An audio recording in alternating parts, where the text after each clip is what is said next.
Just wanted to give you a hint at what today's video is about.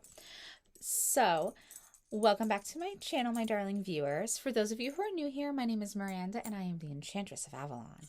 And as you can see, today's video is about magical and witchy songs for the fairy lifestyle. So, I'm going to be talking about some of my favorite magical and musical songs. It's going to be a lot of fun, and I've done a few blog posts talking about witchy music and magical music and why it is so fun to feel into, and today we're just going to also go over why this applies so much to the fairy lifestyle.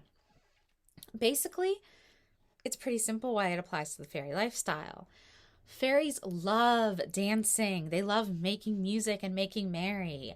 They play instruments, they sing, they dance, and they love just listening to music and dancing to it when it's created by other people. And there are so many great songs that are inspired by magic, witches, Celtic folklore, and so many other things that it is just so beautiful to listen and just let yourself get lost to the music. That's what we're talking about today.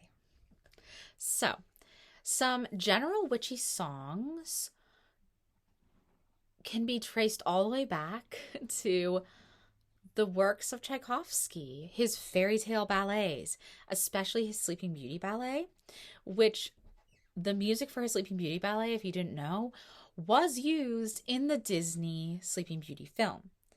Once Upon a Dream, my favorite Disney song ever, is just the Sleeping Beauty waltz by Tchaikovsky set to lyrics. That's it. They just set lyrics to this iconic piece of classical music. And that is magical. And it does feel like living in a fairy woodlands. So I absolutely adore the whole sequence of Aurora as Briar Rose at that point, out in the woods dancing and singing that song with Prince Philip and them falling in love. It's so enchanting. And other songs that are a little bit older include songs like I Put a Spell on You, originally by Screamin' Jay Hawkins. And of course, it was used in Hocus Pocus, where Bette Midler famously covered it. And that is probably the most iconic rendition of that song now. And it is just so enthralling and fun to listen to this song. It really does feel like you're being enthralled as you're listening to it. And how's that not fun? And what else? So we're going to go ahead and discuss some music from different artists, and then I'm going to go into my favorite of all magical artists when it comes to writing magical songs.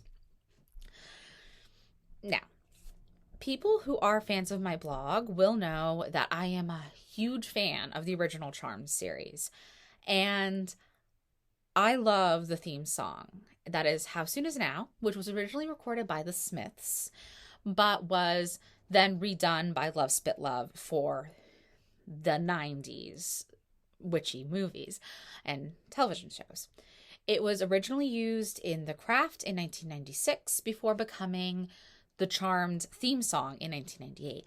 And even though it's not necessarily a song that talks about witchcraft, it feels like it is this very pagan, witchy, Wicca-based song in its nature. Just the way the way the lyrics flow feel very magical, and that is why it was used in witchy television show and in a witchy movie before then. Another song that was used in a television show as a theme song is Cupid Carries a Gun by Marilyn Manson. This was used as the theme song for the Salem television series, which was a TV series that ran for, I believe it was 3 seasons. It's really well done, not historically accurate, but very, very fun interpretation of the Salem witch trials. that makes Mary Sibley, who was a real person, into an actual witch and the leader of this coven of witches. And she's a witch in the traditional, like, Salem witch trials definition of a witch. She has this pact with the devil, and she has a familiar that feeds on her through a witch's mark. It's all there. And I do like that they actually incorporated some of the witch hunting manuals descriptions of what witches do in this series, while being very historically inaccurate at the same time. It's a very fun show, though. And this song was chosen because Pound Me the Witch Drums is part of the chorus of the song, and it just feels like this kind of really enthralling magical song. So that's the other song that was used for a witch television series that I really wanted to note here. Let me see. And the other song, okay, there are two more songs, rather. I'm looking at my notes. There are two more songs that are not directly by the artist that I consider the most magical singer around. And that is The Season of the Witch by Donovan. This is such a now iconic song. It's used in so much media as a song to signal witchcraft or to signal magical intent coming through. I can't even list the number of television shows and films that have utilized this particular song and said it with the witches, or said it with this magical stuff is starting to go down, so let's play Season of the Witch. And it's not only a Halloween song, although it can be, but it just has this very magical quality. I keep saying magical, but it is. It has this very drawing quality. It draws you in, and it makes you feel like this person actually has been enchanted or enthralled by a witch, and they're not really sure what to do about it. It's very interesting in that way. It's definitely not from the witch's point of view. Then the other song is Black Magic Woman, that was originally by Peter Green's Fleetwood Mac. Peter Green was the original person who formed Fleetwood Mac back in England, and he was with the band for years, but then left to do his own thing, and they had lineup changes many, many times until their most iconic Rumors lineup, which would be, of course, Mick Fleetwood, John McVie, Christine McVie, Lindsey Buckingham, and of course the great Stevie Nicks. This song is actually something that would inspire Stevie Nicks later, as she realized that this is a little different. It's definitely showing that he likes the magical and mystical stuff, and that's what Peter Green brought. He did a lot of magical, mystical type sounding songs, and that was definitely her style. And this was later covered by Santana, and that's the most iconic version of the song. It's the one most of us have heard, and I love the Santana version too. I do. I adore it. Carlos Santana is awesome. Seeing him in concert for the 50th anniversary of Woodstock is still one of my favorite memories. It was such an amazing concert. My husband and I had just such an incredible night, and it was just, it's a memory I will never forget. And that also is the perfect transition to talking about Stevie Nicks, who is the most magical recording artist I've ever had the pleasure of listening to. And wanted to show, this is my most recent purchase of a Stevie Nicks album. This is the 24 Karat Gold Tour Live in Concert album. I absolutely adore the cover art. It's gorgeous, and it's very, very magical and witchy in nature, in my opinion.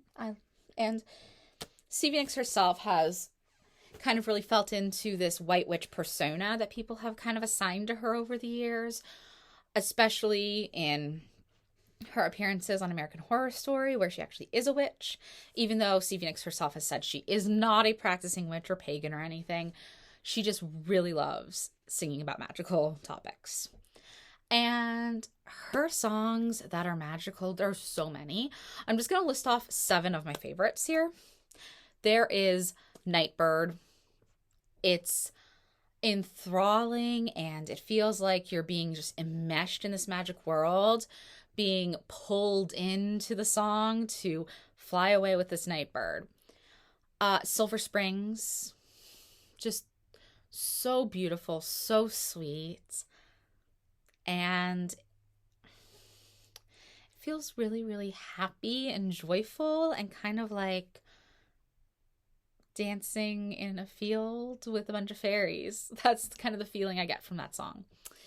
Seven Wonders, of course, famously used in American Horror Story, Coven, and just so great. I love that they even call the test to become the next Supreme the 7 Wonders, and they tie it into the song. It's just amazing.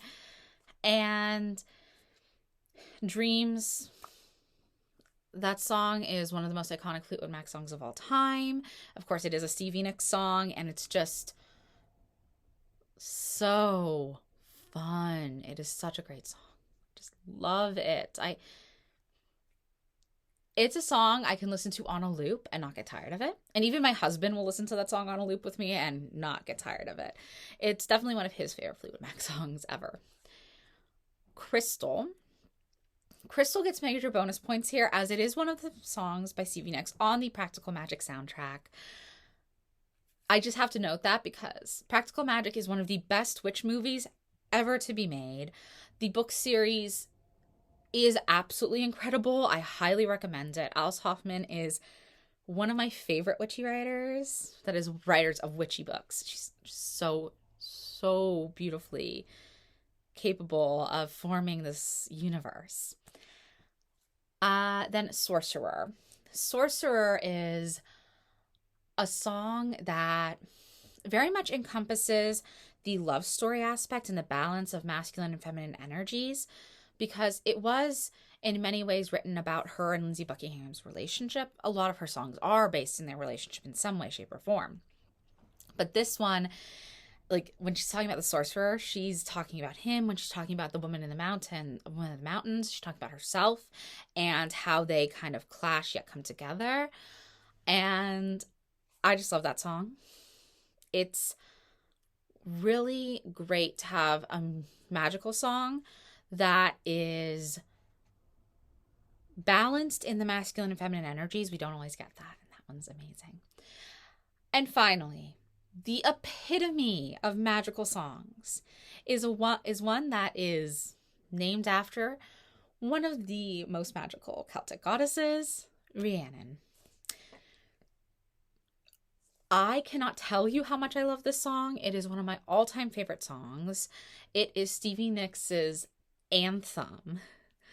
And it's said that seeing her perform it for the first tour she did with Fleetwood Mac was absolutely mind-boggling, because she would just give her all into it and actually even bruised her vocal cords because of how hard she would go singing this song, especially during the Dreams Unwind portion of the song. And it's just such a lovely song. She heard the name Rhiannon for the first time. She read it in a book and got super inspired and wrote this song really quickly. And only later to find out that a lot of the stuff she said actually did align with the mythic Rhiannon, align with the Mabinogian story of Rhiannon, because she is talking about Rhiannon as a goddess associated with dreams. She's talking about Rhiannon as associated with birds, and Rhiannon she's associated with birds. She has 3 magical birds, the Adar Rhiannon. And I am out of time for this video, so I want to thank you. I hope you've enjoyed. Please like, comment, subscribe. Bye.